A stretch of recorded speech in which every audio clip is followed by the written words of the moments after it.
Donc on a vu le demi-degré extérieur et le demi-degré intérieur d'un sommet.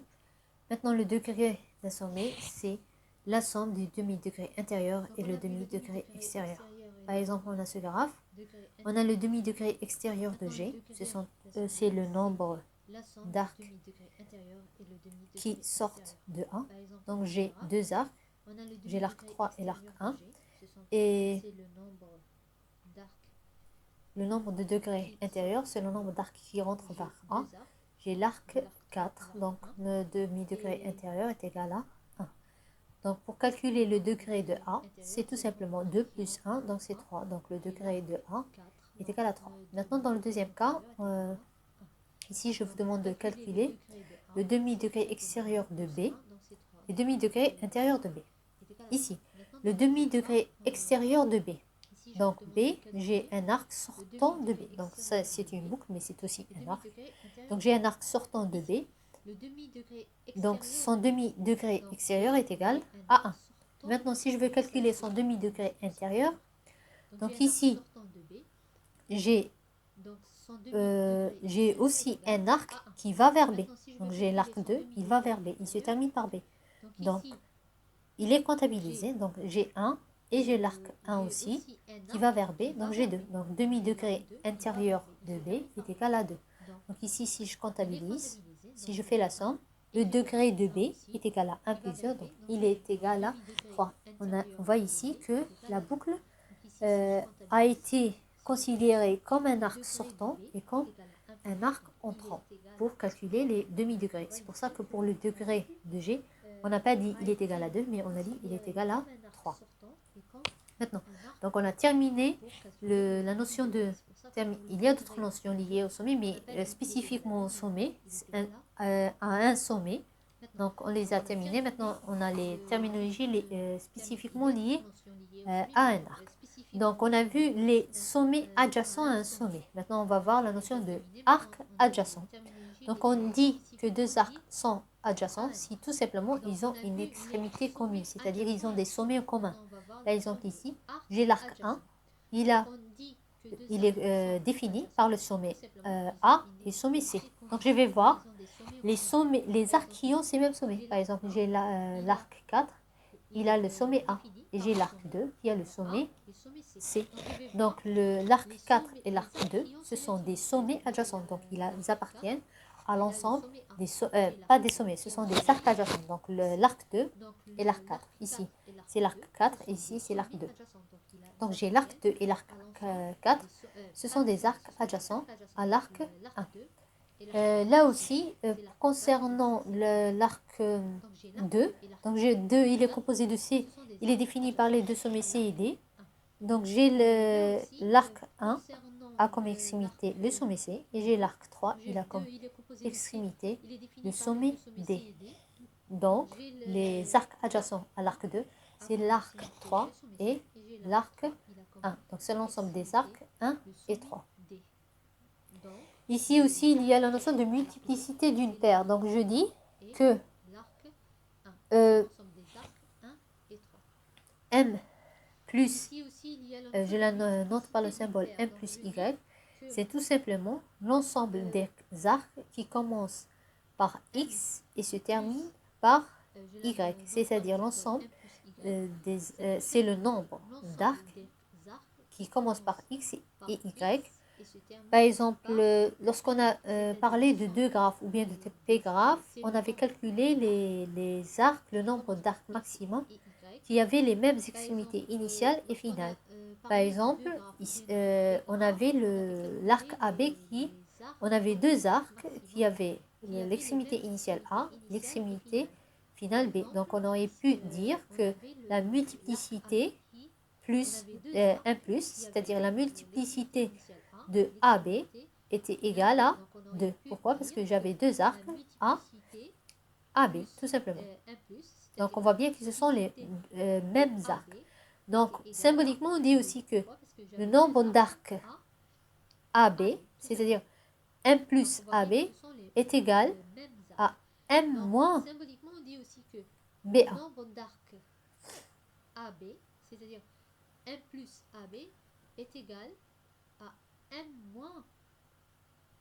C'est-à-dire lorsque je dis M+, ça veut dire le nombre d'arcs qui commence de A vers B. Lorsque je dis M-, c'est le nombre des arcs aussi qui commence de A vers B. C'est-à-dire, lorsque je vais utiliser la paire ici, et je dis M+, ça veut dire le nombre d'arcs qui commence par la première valeur de la paire et se termine par la deuxième valeur. Lorsque je dis M-, c'est le nombre d'arcs qui commence par la deuxième paire et commence et se termine par la première. Par exemple, si je dis M- XY, ce n'est pas la même chose que M plus XY. Donc, on a dit que M plus XY, c'est le nombre d'arcs qui commence par X et se termine par Y. Maintenant, si je dis M moins XY, je garde les mêmes symboles, les mêmes sommets, dans le même ordre.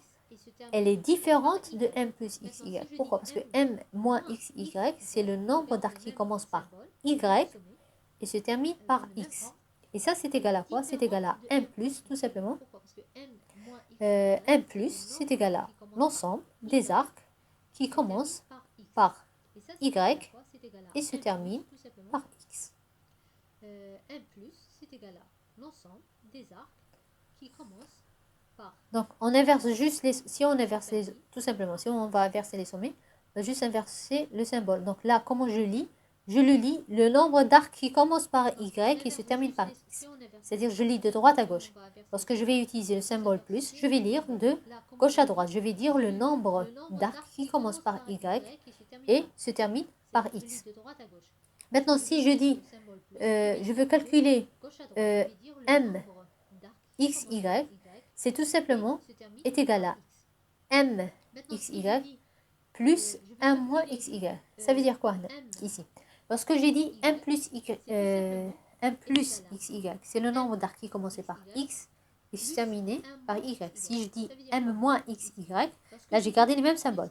Je dis c'est le nombre d'arcs qui commence par Y et qui se termine par X. Donc la multiplicité en général entre sommets X, Y est égale à la somme, à la multiplicité des arcs x, y plus la multiplicité des arcs y, x. C'est-à-dire, je compte le nombre d'arcs x, y plus le nombre d'arcs y, x, tout simplement. Par exemple, ici, c'est le nombre d'arcs entre x, mais si je veux la définir plus formellement, donc je peux dire que c'est le nombre d'arcs entre y. Je vais comptabiliser le nombre d'arcs entre y et x si bien sûr x est différent de y. Elle est aussi égale 2 fois le nombre de boucles attachées à x si x est égal à y. Pourquoi on a dit ça?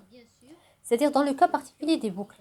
Ici, j'ai dit mg y, c'est égal à quoi? C'est égal à le nombre d'arcs qui commence par x et se termine par y, plus le nombre d'arcs qui commence par y et se termine par x. Si je n'avais pas de boucle, je vais dire juste c'est la somme de tous les arcs composés de, qui sont définis par les sommets x, y.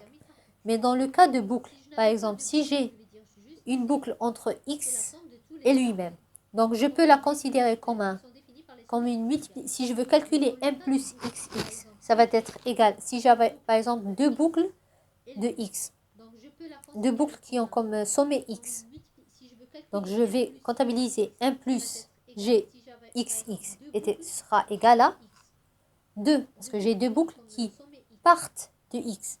Mais si je veux calculer m moins xx, je vais aussi la comptabiliser par 2. Pourquoi? Parce que j'aurai deux arcs qui vont vers x. Donc, là, la multiplicité... donc ici, si je dis m plus xx, ce sont le nombre d'arcs qui partent de x. Et m moins xx, ce sont les arcs qui vont vers x. Donc, combien je vais compter de boucles? Je vais aussi comptabiliser de boucles. Pourquoi? Parce que la boucle, je peux la lire dans les deux sens. Je peux dire que x va vers lui-même ou bien vient de lui-même, tout simplement. C'est pour ça que si je veux calculer la multiplicité d'une boucle, elle sera égale à 2 fois le nombre de boucles. Donc ici, j'aurai 2 plus 2. Donc j'aurai 4 boucles. Par exemple ici, j'ai dans ce graphe, si je veux calculer la multiplicité plus AB, c'est-à-dire le nombre d'arcs de A à B. Donc ici, le nombre d'arcs de A à B, je n'en ai pas. Donc, elle sera égale à 0. Le nombre d'arcs, là j'ai les mêmes sommets A, B, mais j'ai utilisé le symbole moins. Ça veut dire le nombre d'arcs de B vers A. Donc ici, le nombre d'arcs de B vers A, j'ai combien? J'ai un seul arc de B vers A.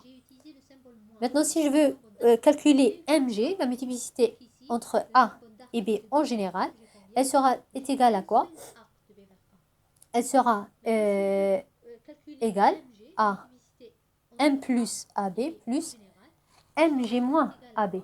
Donc, ce sera égal à 0, à 1. 0 plus 1, donc ce sera égal à 1. Maintenant, si je voulais calculer la multiplicité de cette boucle, ça veut dire que si j'avais voulu calculer MB, B. Donc, lorsque j'aurais voulu calculer M plus BB, donc je vais comptabiliser le nombre d'arcs qui vont de B, c'est-à-dire qui commence par B. Ce sera égal à 1. Le nombre d'arcs maintenant, M moins BB, c'est-à-dire le nombre d'arcs qui se termine par B, ce sera aussi égal à 1. Donc le tout, ce sera égal à 1 plus 1, donc j'aurai une multiplicité égale à 2. C'est pour ça, dans le cas de boucle, automatiquement, si j'ai deux boucles, elle sera égale à 4. Si j'ai une seule boucle, elle sera égale à 2, tout simplement, le double. Maintenant, donc on a vu des notions liées aux arcs, on a vu des notions liées au sommet. Maintenant, on va voir des notions liées à un ensemble de sommets, c'est-à-dire on va trouver des valeurs liées, pas à un seul sommet, mais à un ensemble, à plusieurs sommets. Maintenant, on a vu la multiplicité, un plus et un moins, par rapport à une paire de quoi? À une paire de sommets, donc qui lie deux arcs. Maintenant, on va voir la notion de multiplicité entre deux sommets, entre deux ensembles. Donc, si j'ai un graphe G, XU, et j'ai un ensemble A qui est inclus dans X, ça veut dire quoi? J'ai un ensemble de sommets, pas nécessairement tout l'ensemble. Tous les sommets de X. Donc, j'ai quelques sommets de X. Il n'est pas, c'est-à-dire ce n'est pas l'ensemble de tous les sommets. Donc, c'est un sous-ensemble de X. J'ai un autre sous-ensemble de X. Et j'ai A et B sont des ensembles disjoints. C'est-à-dire que je n'ai aucun sommet en commun entre A et B. Donc, j'ai un ensemble de sommets A. J'ai un ensemble de sommets de B. Et ils sont disjoints. Il n'y a pas de sommet entre deux. Donc, ils appartiennent tous à l'ensemble des sommets X, c'est-à-dire ce sont des sommets du graphe. Maintenant, si je veux calculer la multiplicité entre la multiplicité M plus de A vers B, c'est-à-dire de l'ensemble A vers l'ensemble B, c'est tout simplement, est égal, on voit bien, c'est l'ensemble, c'est le cardinal. Donc, multiplicité, comme tout à l'heure, c'est un nombre, donc ce n'est pas un ensemble. Donc, c'est le nombre de quoi? C'est le nombre ou bien le cardinal de l'ensemble de quoi? Des arcs. Donc, on a dit de U qui appartiennent à U, à l'ensemble des arcs. Donc, c'est l'ensemble des arcs tels que. Donc, ils sont formés par des paires, X, Y. Ils sont formés par des sommets dont l'extrémité initiale appartient à A et l'extrémité terminale appartient à B. Ça veut dire quoi? C'est l'ensemble des arcs qui vont de A. C'est le nombre de l'ensemble, bien c'est le cardinal de l'ensemble des arcs qui vont de A à B, ou bien c'est tout simplement le nombre d'arcs qui vont de A vers B. Ça veut dire quoi? Le nombre d'arcs qui vont de A à B, c'est-à-dire le nombre d'arcs qui ont des extrémités initiales, un sommet qui appartient à A, et qui ont une extrémité finale, un sommet qui appartient à B. Et la multiplicité en général de A entre B est égale à la multiplicité de A vers B plus la multiplicité de B vers A. Ici, j'ai utilisé le symbole plus. Donc, c'est la même chose. Comme si j'avais dit, c'est M moins AB. Donc, si je garde le même ordre des symboles, j'utilise le symbole plus et le symbole moins. Si je change l'ordre des symboles ici j'ai mis AB et BA, donc je vais garder un plus. Pourquoi? Parce que je vais le lire multiplicité, c'est-à-dire le nombre d'arcs de B vers A Et là, je vais le lire, le nombre d'arcs de A vers B. Par exemple, ici, j'ai mon graphe. L'ensemble des sommets x est égal à A, B, C, D. J'ai un sous-ensemble A qui a les sommets A et B. Donc, c'est celui-là. Donc, on va dire que ça, c'est notre sommet. C'est notre sous-ensemble A. Il est constitué de sommets. J'ai un autre sous-ensemble C et D. Donc, pour calculer 1 plus AB, je vais calculer quoi? Le nombre d'arcs qui vont de A vers B. Donc, ça, c'est A. Et ça, c'est B. Donc, lorsque je vais comptabiliser le nombre d'arcs, là, ici, j'ai l'arc 1. Mais je ne vais pas comptabiliser l'arc 3 parce que l'arc 3, c'est un arc qui va de B vers A. Donc, l'extrémité initiale est un sommet qui appartient à B. Et final, c'est un sommet qui appartient à A. Je ne vais pas aussi comptabiliser la boucle B. Pourquoi? Parce que c'est une boucle qui va de B vers B lui-même. Donc, il n'appartient pas à B. Donc, normalement, la multiplicité AB est égale à, tout simplement, 1. Maintenant, si je veux comptabiliser la multiplicité BA, normalement, ici, c'est BA. C'est BA. Donc, la multiplicité BA, elle est égale à quoi? Donc, c'est le nombre d'arcs qui vont de B vers A. Parce que j'ai utilisé ici le symbole plus, donc je dois inverser entre les ensembles. Donc, j'ai combien d'arcs? Donc, je vais comptabiliser l'arc 3, ce qui va de B à A. L'arc 1, il n'est pas comptabilisé. Il n'y a pas d'autre arc qui sort de B. Donc, elle sera aussi égale à 1. Si je veux calculer la multiplicité générale, je vais juste faire la somme. Donc, c'est 1 plus 1 et ce sera égal à 2. Maintenant, ici aussi, il y a une autre notion, c'est l'ensemble des arcs incidents vers l'extérieur et l'ensemble des arcs incidents vers l'intérieur. Donc, toujours incident à quoi? Incident à un ensemble vers l'extérieur et incident à un ensemble vers l'intérieur. Donc, j'ai toujours un graphe GXU et j'ai un sous-ensemble de ce graphe. On dit l'ensemble des arcs incidents. Donc, tout à l'heure, pour la multiplicité, on a calculé un nombre. Pour les incidents, donc on va trouver un ensemble. Donc, l'ensemble des arcs incidents à A vers l'extérieur. Donc, on a spécifié extérieur et incident. Et tout simplement est noté oméga plus A. C'est l'ensemble des arcs ayant comme extrémité initiale appartenant à A et extrémité terminale appartenant à x moins A.